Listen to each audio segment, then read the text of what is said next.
Hai semuanya, di video kali ini gue mau share ke kalian beberapa klip yang kemarin-kemarin sempat gue rekam. Lumayan macam-macam isinya di video ini, langsung aja kita mulai ya. Yang pertama, ada beberapa item yang gue beli di KKV, ada stiker, ada washi tape, ada juga pulpen-pulpen. Nah ini yang pertama gue pegang adalah washi tape-nya atau masking tape-nya. Gue sengaja pilih yang motifnya kayaknya cocok buat dipakai dengan warna apapun. Terus ini stikernya gue beli 5 macam. Ada yang gambar cewek, terus ada juga panda dengan tema Natal, dan 2 lainnya temanya piknik dan ada floral bunga-bunganya dikit. Nah ini gue pilih yang nuansa warnanya hijau dan coklat. Bisa dilihat apa aja isi stikernya di belakangnya. Terus ini yang panda Natalan, ada hologramnya gitu. Jadi kalau misalnya angle-nya beda atau kena lampu, nah itu kelihatan tuh. Nah ini yang piknik. Gue sengaja pilih yang mirip-mirip tone warnanya. Satunya hijau sama hijau, cocok. Jadi bisa nanti gue pakai berbarengan. Bisa di layer atau dipakai sendiri-sendiri juga ya nggak apa-apa sih. Nah yang ini agak beda sih, satunya kuning, satu coklat, tapi masih nyambung lah ya. Nah buat pulpennya gue beli 3 gel pen. Yang pertama ini multi pen dari mereknya Dong A. Ini 3 warna dan 0,4 tipnya. Dong A ini sering banget gue lihat di youtuber-youtuber Korea dan gue jadi penasaran. Terus kalau yang ini mereknya Domi. Kalau Domi ini udah pernah gue sebut juga di Instagram post dan di blog post. Ini enak juga nih gel pennya. Sebelumnya gue udah pernah punya juga, tapi beda casing. Nah kalau yang gue beli baru ini, di gripnya ada karetnya. Walaupun kalau warna karetnya begitu, ujung-ujungnya mungkin nanti menguning atau makin dekil ya. Tapi secara kenyamanan yang ada karetnya itu ya buat gue menarik lah, bisa buat tambahan. Yang terakhir ini dari merek yang sama, Domi juga, Domi Seiko namanya. Yang ini warnanya biru. Jarang-jarang sebenarnya gue pakai pulpen warna biru, tapi lagi kepengen aja. Nanti mau nyobain bikin atau nulis jurnal 2 halaman atau 4 halaman full semuanya biru. Ya nanti kalau udah ada, gue bakal share juga di Instagram. Sekalian gue mau nunjukin pattern-pattern yang ada di washi tape yang gue beli. Nah ini stiker di kemasannya juga gue tempel aja di planner ya. Washi tape yang pertama ini ternyata ada 7 macam pola. Dan 1 pola itu pendek-pendek. Nah nanti gue tempelin cuma 2 aja. Dan sejujurnya ini washi tape yang tidak sesuai ekspektasi gue. Karena gue pikir tuh washi tape-nya yang bisa langsung ditempel gitu. Nah ternyata ini di belakangnya ada lapisan lagi yang harus dikeletek. Yang buat gue lumayan keganggu dengan tipe washi tape yang kayak gini adalah saat pengen ngejaga supaya bentuk rollnya tuh tetap terjaga setelah dipakai. Nah ini contohnya ya, ini kan gue gulung lagi washi tape-nya. Terus gimana caranya supaya dia tetap rapi? Nah ini gue ngambil selotip bawaan dari washi tape-nya. Dan selotipnya itu yang kalau mau kita pakai nggak bisa sembarangan kayak selotip kayak bungkus kado gitu ya. Agak tricky karena nanti kalau pas dicopot keangkat banyak gitu. Ada yang lengket banget kan selotip. Jadi menurut gue aduh ini kalau dibawa pergi-pergi agak PR ya. Apakah nanti gue potong-potong aja sesuai kebutuhan ya bisa jadi. Cuma kalau mau dibawa gelondongan 1 roll gitu agak-agak ini ke bentur-bentur dengan peralatan lainnya. Kemungkinan selotipnya lepas lah, apalah harus cari selotip lagi lah. Jadi kayak ini kok nambahin PR. Tapi selain itu sih dari motif, teksturnya ini bagus. Terus warna-warnanya kalem. Kalau buat selera gue sih dari desainnya cocok. Nah kalau yang satunya, washi tape yang satunya ini 1 pattern doang. Gak kayak yang tadi ya. Yang tadi kan di atas ada pattern pendek-pendek 7 macam. Nah kalau yang bawahnya ini 1 aja. Harganya lumayan terjangkau. Satu washi tape ini 9.900 aja, sama. Yang atas bawah harganya sama. Dan untuk 9.900 dapat satu gulung, itu kan bisa dipakai untuk beberapa kali ya. Bisa buat beberapa halaman, terus bisa dikombin juga sama stiker lain.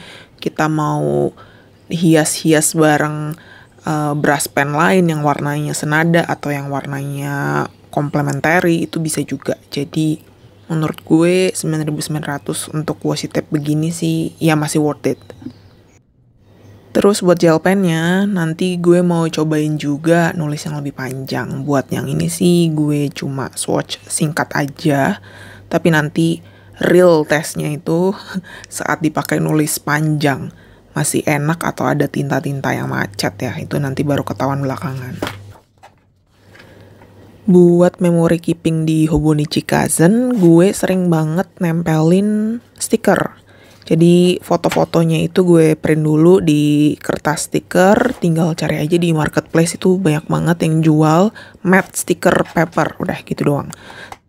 Ngeprintnya gue pakai Canon G3020, itu printer rumahan sih, jadi ya multifungsi. Kalau gue lagi butuh dokumen-dokumen yang perlu di print, bisa pakai itu. Buat perintilan journaling kayak gini juga bisa. Terus ini motongnya pakai Deli paper trimmer. Jadi tinggal dipotong-potong kayak gini aja, dirapi-rapin dikit, terus tinggal ditempel-tempel nanti di halaman jurnalnya. Ini sekalian gue contohin ya. Gue kalau nulis di memory keeper gue itu kadang di hari yang sama, kadang di hari yang beda. Di klip ini gue juga nulis memori dari hari sebelumnya. Jadi kalau ada sesuatu yang emang bisa gue tulis. Kalau misalnya gue lagi gak mood ya halamannya biarin gue kosong. Ada juga yang cuma gue tulis satu kalimat atau bikin list pendek gitu, satu paragraf juga kadang. Terus udah sisanya kosong, ya gak apa-apa. Jadi gue tidak menganggap memori keeper gue itu sebagai suatu PR atau suatu beban atau tugas gitu ya. Jadi ya kalau lagi kepengennya gue isi, kalau lagi gak kepengen ya gue kosongin atau gue cuma nulis seadanya gitu. Biar tetap fun, biar tetap seru, jadi gue gak bikin target kayak semua halaman harus terisi Grace, semua halaman harus full tulisan, gak juga. Jadi ya kayak gini.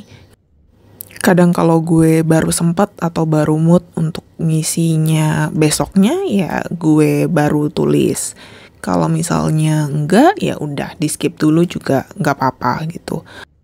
Yang pasti gue tulis tiap hari itu sebenarnya daily log yang pendek-pendek ya, yang kayak bullet points, kayak hari ini gue ngapain, terus gue kepikiran apa, tapi dalam bentuk yang sangat-sangat ringkas. Nah itu biasanya gue tulis di jurnal terpisah supaya track recordnya tetap ada. Terus gue juga bisa ngeliat ada beberapa trigger list yang emang sengaja gue taruh buat mengingatkan gue besoknya saat gue buka-buka, oh ya lu kemarin kepikiran mau bikin ini, coba cek ulang, masih seru nggak, masih bisa lu kembangin nggak. Tapi kalau misalnya jurnal yang lumayan panjang yang menguraikan sesuatu, itu depends on my mood, depends on my needs juga. Contoh, kalau misalnya gue lagi butuh ngobrol sama seseorang gitu ya, ya gue lebih memakai waktu gue untuk keluar gitu, untuk keluar atau connect dengan orang lain. Dan kalau misalnya pas udah pulang udah capek, ya nggak gue tulis dulu gitu, tapi gue bikin log singkatnya gitu, kayak oh hari ini gue ketemu sama ini, topik obrolan kita A, B, C, D gitu. Nah, itu yang gue tulis. Tapi kalau uraian detailnya kayak gimana, ya itu bisa nanti-nanti kalau emang gue mood gitu ya.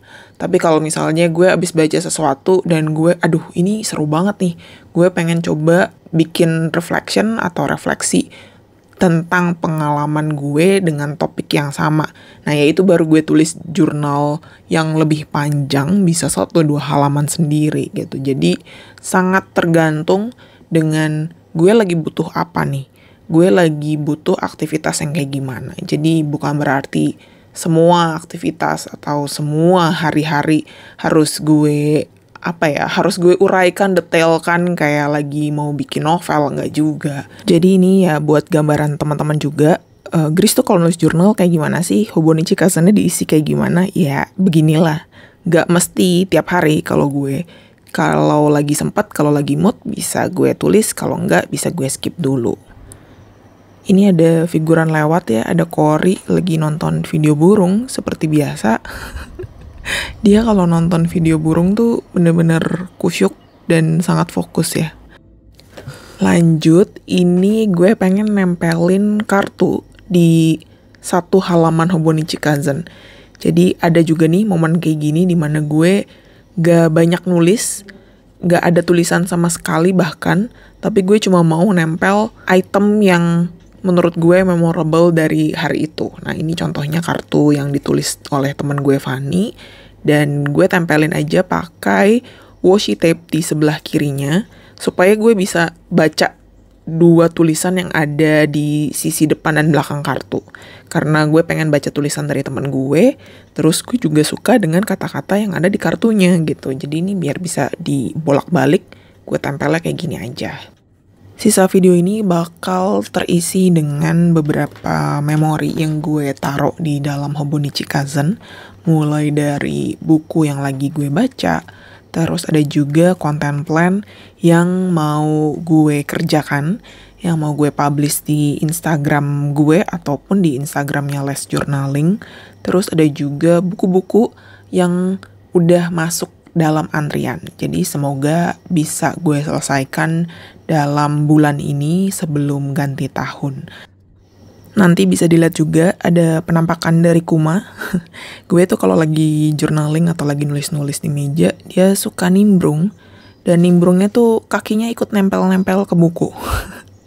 Nanti bisa dilihat sendiri lah ya. Ada buntelan bulu satu yang ikutan nongol di video gue lagi. Thank you teman-teman yang udah nonton videonya. Masih ada beberapa klip yang bisa kalian tonton. Kalau mau ditonton silakan, kalau nggak mau juga nggak apa-apa. Tidak ada pemaksaan di channel ini. Silakan yang butuh background video, kalau mau sambil journaling bisa di play videonya. Nanti gue kasih musik juga. Buat video berikutnya gue pengen bikin stationery items yang jadi favorit gue sepanjang 2023. Jadi biar gak ketinggalan nonton videonya, jangan lupa subscribe dan turn on notification-nya ya. Terima kasih, sampai ketemu di video berikutnya. Bye-bye.